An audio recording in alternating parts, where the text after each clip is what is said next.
আবহাওয়ার বিরূপ রূপ দেখছে যুক্তরাষ্ট্রের মানুষ। টেক্সাসের ভয়াবহ বন্যার পর এবার ভারী বৃষ্টিতে নিউ ইয়র্ক ও নিউ জার্সি সহ কয়েক জায়গায় আকস্মিক বন্যা দেখা দিয়েছে। বন্যায় নিউ জার্সিতে 2 জন নিহত হয়েছেন। এছাড়া জরুরি অবস্থা ঘোষণা করা হয়েছে এই অঞ্চলে। বৃষ্টিতে রাশিয়ার রাজধানী মস্কোর কিছু অংশেও বন্যা দেখা দিয়েছে। এছাড়া অতিরিক্ত বৃষ্টিতে জাপানের ফুজি শহরে আঘাত এনেছে টাইফুন। অন্যদিকে পাকিস্তানের পাঞ্জাবে টানা বর্ষণে অন্তত 6 জন নিহত এবং 1 ডজনের বেশি মানুষ আহত হয়েছেন। শারমিন স্বপ্নার প্রতিবেদনে বিস্তারিত। গত কয়েকদিনের তুমুল বৃষ্টিতে new York, new jersey, Pennsylvania এবং এর আশপাশের অঞ্চলে আকস্মিক বন্যা দেখা দিয়েছে।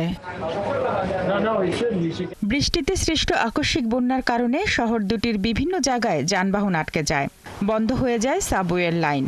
প্লেইনফিল্ডে বন্যার পানিতে গাড়ি ভেসে যাওয়ায় নিউ জার্সিতে নিহত হয়েছেন 2 জন। নিউ জার্সির গভর্নর ফিল মার্ফি জরুরি অবস্থা ঘোষণা করে সাধারণ মানুষকে প্রয়োজন ছাড়া বের না হওয়ার অনুরোধ করেছেন। আমরা গত রাতে জরুরি অবস্থা ঘোষণা করেছি, যা আমার মনে হয় পুরো রাজ্যের জন্য সঠিক আহ্বান ছিল, কারণ ইউনিয়ন এবং সামারসেট কাউন্টিতে এবং এর আশেপাশে সবচেয়ে খারাপ আবহাওয়া ছিল। আশা করছি আমরা পরবর্তী 48 ঘন্টার মধ্যে ক্ষয়ক্ষতি সম্পর্কে আরো ভালোভাবে বুঝতে পারব। কয়েকদিন তীব্র তাপপ্রবাহের পর মস্কোর মধ্যাঞ্চলে শুরু হয় ভারী বৃষ্টি। বৃষ্টিতে রাশিয়ার রাজধানীর কিছু অংশে স্থানীয়ভাবে বন্যা দেখা দিয়েছে। জাপানের আবহাওয়া সংস্থা অনুসারে গত 24 ঘন্টায় সিজুওকা প্রদেশের ফুজি শহরে 150 মিলিমিটার বৃষ্টিপাত রেকর্ড করা হয়েছে। আর এই বৃষ্টিতে এই অঞ্চলটি জুড়ে একটি টাইফুন আঘাত হানে। এদিকে পাকিস্তানের পাঞ্জাবে টানা বর্ষণে অন্তত 6 জন নিহত হয়েছেন। পাকিস্তান আবহাওয়া অধিদপ্তর জানিয়েছে, পাঞ্জাবে তৃতীয় দফার বর্ষণ চলবে 14 জুলাই থেকে 17 জুলাই পর্যন্ত। শারমিন স্বপ্না, 71। ইন্দোনেশিয়ার পশ্চিম সুমাত্রা প্রদেশের বেনতাওয়াই দ্বীপপুঞ্জের উপকূলে যাত্রীবাহী নৌকা ডুবে নিখোঁজ 11 জনকে উদ্ধার করেছে দেশটির উদ্ধারকারী দলগুলো। এর আগে সোমবার সকালে 18 জন আরোহী নিয়ে সিকাকাপ থেকে তুয়াপেজাত যাওয়ার পথে খারাপ আবহাওয়ার কারণে নৌকাটি ডুবে যায়। পরে স্থানীয় তল্লাশি ও উদ্ধারকারী সংস্থা 7 জনকে উদ্ধার করে। এছাড়া 11 জনের সন্ধানে উদ্ধার চালায় কয়েক ডজন উদ্ধারকর্মী। পরে মঙ্গলবার নিখোঁজের 6 ঘন্টা পর তাদের জীবিত উদ্ধার করে উদ্ধারকর্মীরা। 17,000-এর বেশি দ্বীপ নিয়ে গঠিত ইন্দোনেশিয়ায় নৌকা ও ফেরি নিয়মিত যাতায়াতের মাধ্যম হলেও খারাপ আবহাওয়া এবং নৌযানগুলোর দুর্বল নিরাপত্তা ব্যবস্থা প্রায় দুর্ঘটনার কারণ হয়ে দাঁড়ায়। এর আগে চলতি মাসের শুরুতে দেশটির বালি উপকূলে 65 আরোহী নিয়ে একটি ফেরি ডুবে যায়।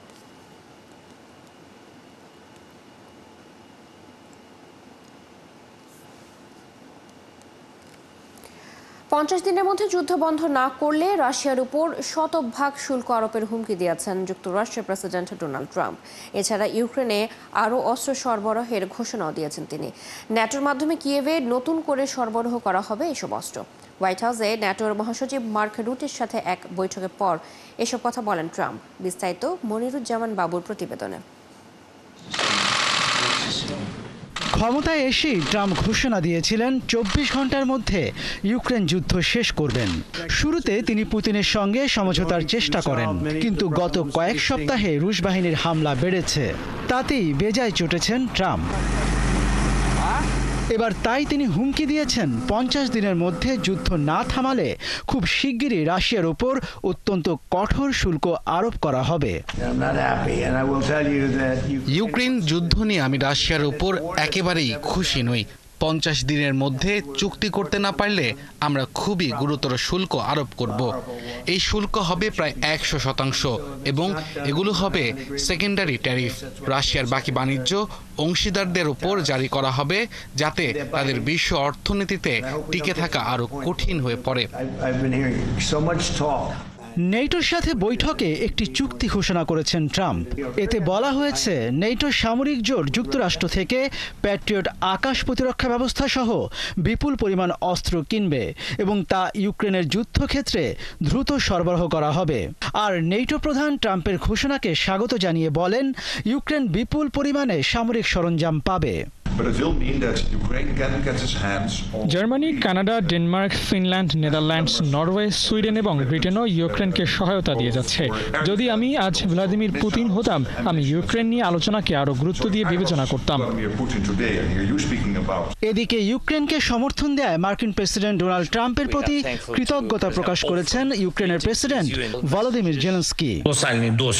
আমরা ট্রাম্পের সঙ্গে প্রয়োজনীয় সমাধান নিয়ে আলোচনা করেছি, যাতে রুশ হামলা থেকে মানুষের নিরাপত্তা নিশ্চিত করা যায় এবং আমাদের অবস্থান আরও জোরালো হয়।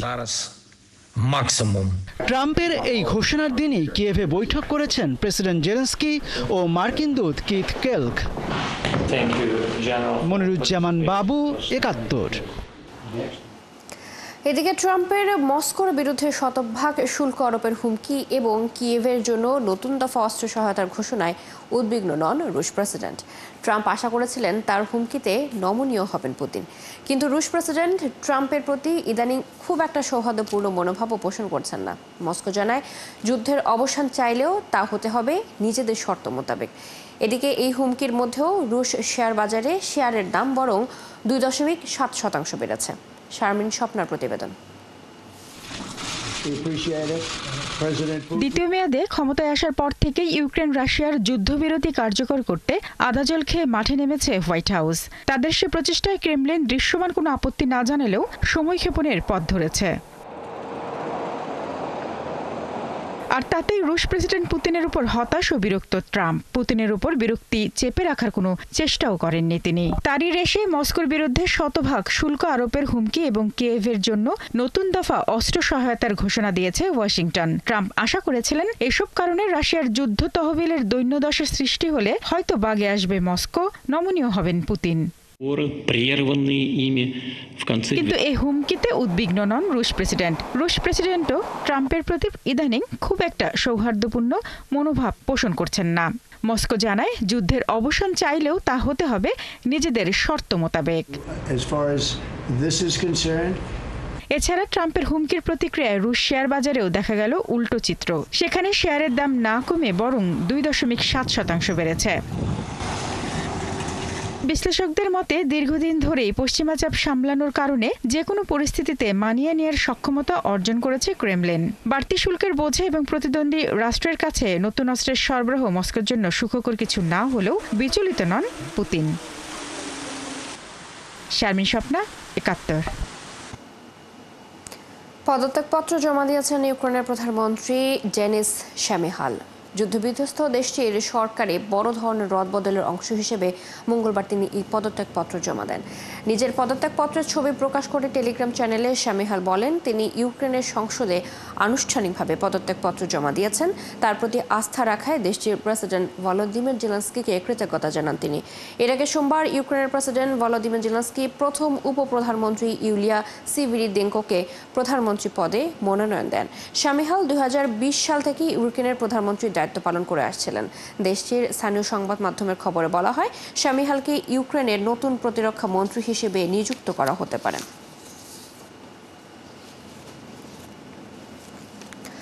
যুক্তরাষ্ট্র ইন্দোনেশিয়ার সাথে একটি বাণিজ্য চুক্তিতে পৌঁছেছে বলে জানিয়েছেন মার্কিন প্রেসিডেন্ট ডোনাল্ড ট্রাম্প। এই চুক্তিতে পৌঁছাতে ইন্দোনেশিয়ার প্রেসিডেন্ট প্রাবোও সুবিয়ান্তোর সাথে তিনি সরাসরি কাজ করেছেন বলেও জানান। সাংবাদিকদের ট্রাম্প বলেন ইন্দোনেশিয়া থেকে যুক্তরাষ্ট্রের আমদানি করা পণ্যে 19% শুল্ক দিতে হবে। এর আগে গত সপ্তাহে ইন্দোনেশিয়ার পণ্যের উপর 32% শুল্ক আরোপের হুমকি দিয়েছিলেন ট্রাম্প। দেশটির সরকারের কাছে পাঠানো এক চিঠিতে বলা হয়েছিল ওই শুল্ক আগামী 1 আগস্ট থেকে কার্যকর হবে। তবে গতকাল নতুন করে আরোপ হওয়া শুল্ক কবে থেকে কার্যকর হবে তা খোলাসা করেননি মার্কিন প্রেসিডেন্ট। গত 2 এপ্রিল বিশ্বের বিভিন্ন দেশের ওপর উচ্চ হারে পাল্টা শুল্ক আরোপ করেন ট্রাম্প। পরে সেই শুল্ক 90 দিনের জন্য স্থগিত করা হয়। এ সময় ওই দেশগুলোকে যুক্তরাষ্ট্রের সাথে বাণিজ্য চুক্তি করার জন্য সময় দেন তিনি। সেই সময়সীমা 9 জুলাই শেষ হয়। পরে চুক্তির জন্য আলোচনার সময় বাড়িয়ে 1 আগস্ট করা হয়। অ্যারোডাইনামিক ডিজাইনের aluminium blade O double shielded বল বেয়ারিং নিঃশব্দে বাতাস ছড়ায় পুরো ঘর জুড়ে। ক্লিক ফ্যান, প্রশান্তির হাওয়া ছড়িয়ে যাবে সবখানে। মাপ যদি ঠিক না থাকে তাইলে চাপ নিতে পারবো। আগে কইছিলাম আরিফের ক্লাস 5 কিনতে, এখন খরচ হইব ডাবল। মাটির 1250 ফুট গভীরে আপনার সস্তা পাইপটি যদি ফেটে যায়, চাপ নিতে পারবেন তো? আরএফএল ক্লাস পাইপ নিশ্চিত করে প্রতি ইঞ্চিতে সঠিক থিকনেস ও সঠিক মাপ। তাই মাটির 1250 ফুট গভীরেও আরামে নিতে পারে প্রচন্ড চাপ। পাইপের বস, না কিনলে লস। ফিরে এলাম বিরতির পর, সাথে থাকার জন্য ধন্যবাদ।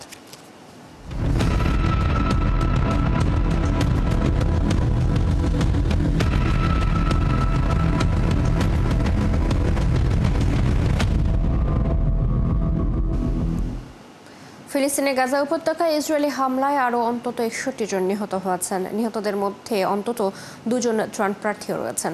গাজার স্বাস্থ্য মন্ত্রণালয় জানিয়েছে, উত্তর গাজার 7টি শরণার্থী শিবিরে ইসরায়েলি বিমান হামলা কমপক্ষে 23 জন নিহত এবং আরও বহু ফিলিস্তিনি আহত হয়েছেন। এদিকে গাজার দক্ষিণাঞ্চলে বিতর্কিত গাজা হিউম্যানিটেরিয়ান ফাউন্ডেশনের GHF পরিচালিত একটি ত্রাণ বিতরণ কেন্দ্রের কাছে অন্তত 2 জন নারী নিহত এবং 30 জন আহত হয়েছেন। জাতিসংঘ জানিয়েছে, গত মে মাসের শেষ দিকে GHF এর কার্যক্রম শুরুর পর থেকে গাজায় ত্রাণ নিতে গিয়ে অন্তত 875 জন মারা গেছেন। অন্যদিকে ইসরায়েলের সামরিক বাহিনী গাজার উত্তরাঞ্চলের 16টি এলাকার ফিলিস্তিনিদের জোরপূর্বক স্থানান্তরের নির্দেশ জারি করেছে।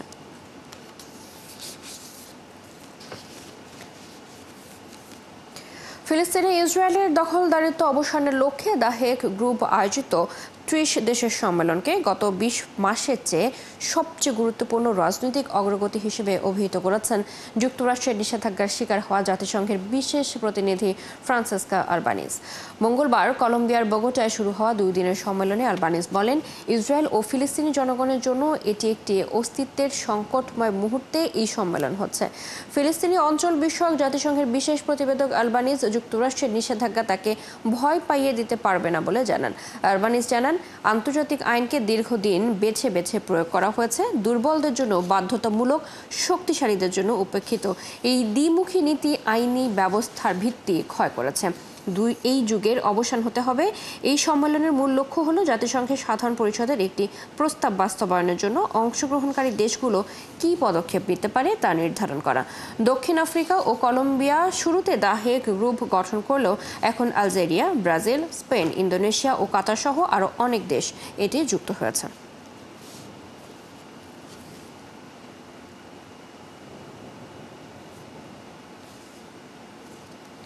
গাজার উত্তরাঞ্চলে ইসরায়েলের একটি ট্যাঙ্ক বিস্ফোরণের ঘটনায় ইসরায়েলের 3 সেনা নিহত হয়েছে।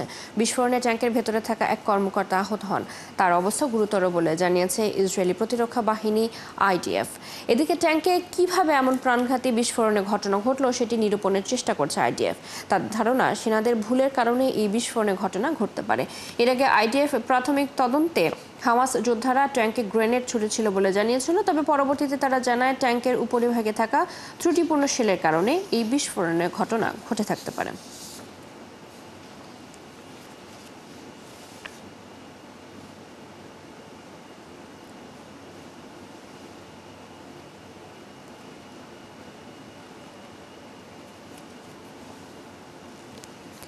ফিলিস্তিনের অধিকৃত পশ্চিম তীরে হত্যাকাণ্ড বাড়িয়েছে ইসরায়েলের সামরিক বাহিনী ও অবৈধ বসতি স্থাপনকারীরা। ফিলিস্তিনিদের ওপর হামলা ও হয়রানিও বেড়েছে। মঙ্গলবার সুইজারল্যান্ডের জেনেভায় HCHR এর মুখপাত্র তহমিন আল খেতান জানান, কয়েক সপ্তাহ ধরে পশ্চিম তীরে ইসরায়েলের নৃশংসতা বেড়েছে। আন্তর্জাতিক আইন লঙ্ঘন করে আরও বেশি এলাকা ইসরায়েলের সাথে যুক্ত করা হচ্ছে। সেখান থেকে ফিলিস্তিনিদের বিতাড়িত করা হচ্ছে, তাদের বাড়িঘর ভেঙে দেওয়া হচ্ছে, আগুন দেওয়া হচ্ছে। ইসরায়েলকে অবশ্যই হত্যাকাণ্ড বন্ধ করতে হবে বলে জানান আল খেতান। জাতিসংঘের তথ্য অনুযায়ী বিগত 21 মাসের বেশি সময় পশ্চিম তীরে অন্তত 964 ফিলিস্তিনিকে হত্যা করেছে ইসরায়েলি সেনা ও বসতি স্থাপনকারীরা। এই সময়ে সেখানে অন্তত 2907টি বাড়ি ভেঙে দেওয়া হয়েছে।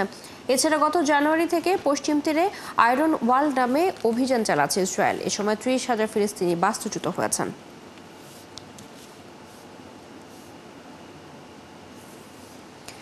লেবাননের পূর্বাঞ্চলে ইসরায়েলের সামরিক বাহিনীর বিমান হামলায় অন্তত 12 জন নিহত হয়েছেন। ইসরায়েলি বাহিনীর এই হামলায় নিহতদের মধ্যে ইরান সমর্থিত সশস্ত্র গোষ্ঠী হিজবুল্লাহর 5 সদস্য রয়েছেন। এছাড়া সিরিয়ার সুইদা শহরেও হামলা চালিয়েছে ইসরায়েল। লেবাননের বাক্কা উপত্যকায় সিরিজ বোমা হামলা চালিয়েছে ইসরায়েলি সেনারা। এতে অন্তত 12 জন নিহত হয়েছেন। ইসরায়েলি প্রতিরক্ষা মন্ত্রী ইসরায়েল কাটস এক বিবৃতিতে জানান, সশস্ত্র গোষ্ঠী হিজবুল্লাহর রেদওয়ান ফোর্সের নেতারা পুনর্গঠিত হওয়ার চেষ্টা করায় এই হামলা চালানো হয়েছে। যদি হিজবুল্লাহ আবারও পুনর্গঠিত হওয়ার চেষ্টা করে তাহলে পুনরায় হামলা চালানোর হুমকিও দেন তিনি। এদিকে গত কয়েকদিন ধরে সুইদাতে দ্রুজ ও বেদুইন জাতির মধ্যে ভয়াবহ সংঘর্ষের পর সংঘর্ষ ঠেকাতে ট্যাঙ্ক সহ অন্যান্য ভারী অস্ত্র নিয়ে শহরটিতে প্রবেশের চেষ্টা করে সিরিয়ার সরকারি বাহিনী। এরপরে দ্রুজদের কোনো ক্ষতি হতে দেবে না এমন অজুহাতে মঙ্গলবার সিরিয়ার সেনাদের উপর হামলা চালায় ইসরায়েলি বাহিনী। এতে বেশ কয়েকটি ট্যাঙ্ক ক্ষতিগ্রস্ত হয়।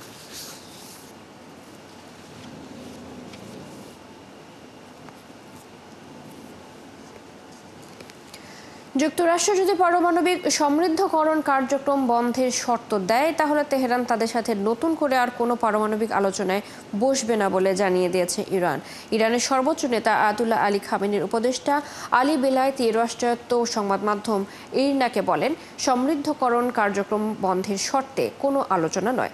তেহরান সাফ জানিয়ে দিয়েছে, শান্তিপূর্ণ কাজে পারমাণবিক শক্তি ব্যবহারের অধিকার থেকে তারা কোনোভাবেই সরে আসবে না।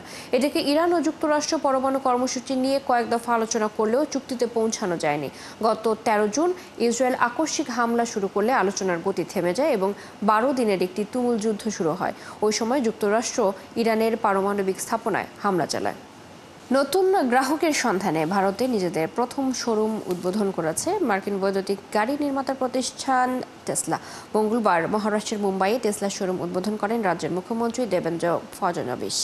বিশ্বের শীর্ষ ধনকুবের ইলন মাস্কের মালিকানাধীন এই কোম্পানির জ্যেষ্ঠ আঞ্চলিক পরিচালক ইসাবেল ফ্যান জানান, ভারতের ক্রমবর্ধমান বৈদ্যুতিক গাড়ির বাজার ধরার লক্ষ্যে এই শোরুম চালু করেছে তারা।